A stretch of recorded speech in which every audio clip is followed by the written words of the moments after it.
Okay, so just as a reminder that when you're combining this, you want to make sure that if there's a negative in front of the parentheses, you need to distribute that negative to everything inside the parentheses. Okay? So just as a reminder that when you have a negative in front of the parentheses, you want to make sure to distribute that negative to everything inside. So this would be 3 plus 4i minus 5 plus 3i. Okay.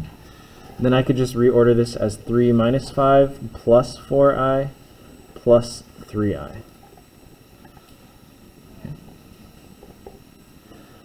The next thing is you can combine this to equal negative 2 plus 7i. And what we're going to talk about today is we're going to talk about how do we graph this. So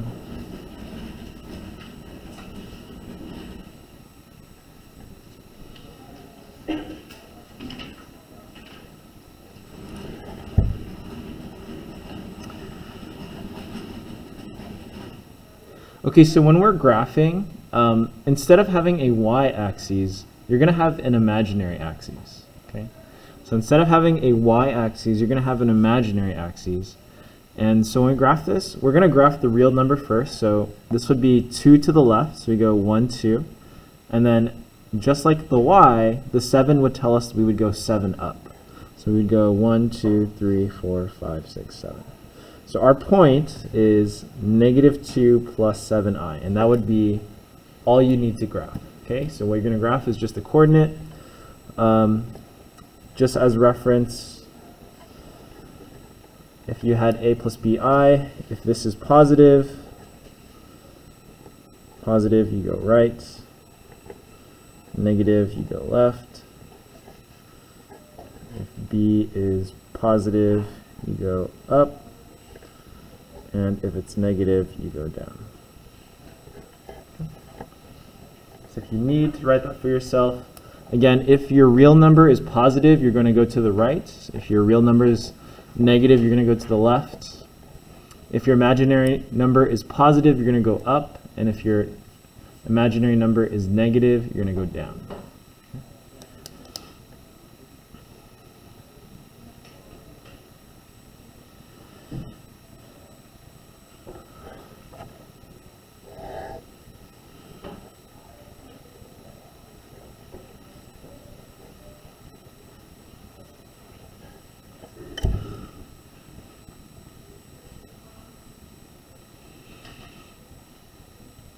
Okay, the second thing, and again, that was it for graphing.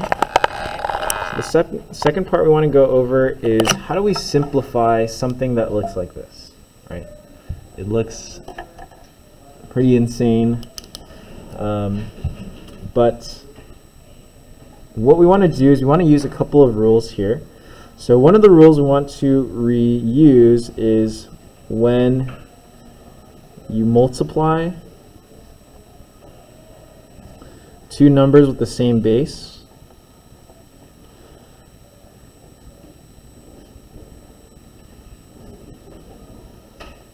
you add the exponents.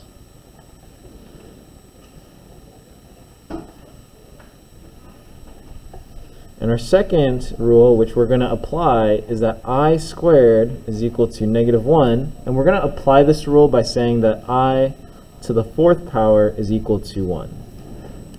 Okay. Oh, whoops.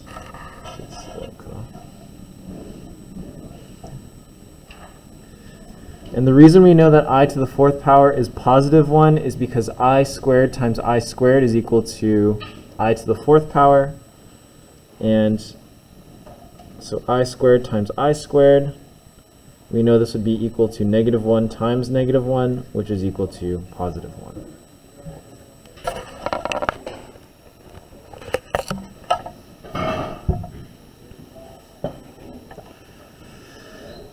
So how do we use this rule? Well, just as a reminder that if you multiply two numbers with the same base, then you're going to go ahead and add them to, you're going to add the exponents together.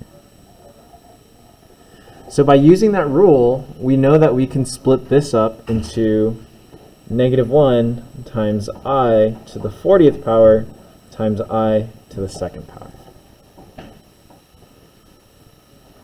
Okay, so all I'm doing is I'm splitting this up, negative I to the 42nd. I'm splitting it into negative 1 times I to the 40th times I to the second power. The reason I want to split it up into these three things is because I want to have my negative 1. And here I want to simplify this because anytime it's I to the multiple of 4, I know that that's just going to equal 1, right? That's just going to equal 1. So anytime it's I to the multiple of 4, it's going to be equal to 1. So I can go ahead and simplify this. So this is just going to be 1. And I to the second power is equal to negative 1. And this would be equal to positive 1. There are a few other different ways you could solve this. One other way is you could change the negative into I to the second power, and then you could combine this and make this I to the 34th power, and then since it's also multiple of 4, you know that it would just end up with positive 1. Okay. So again, this is kind of like an application problem, but you want to remember these rules. Okay.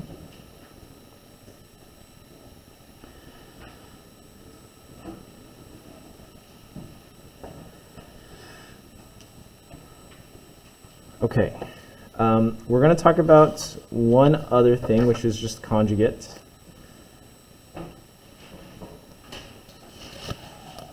Does anyone still need this page?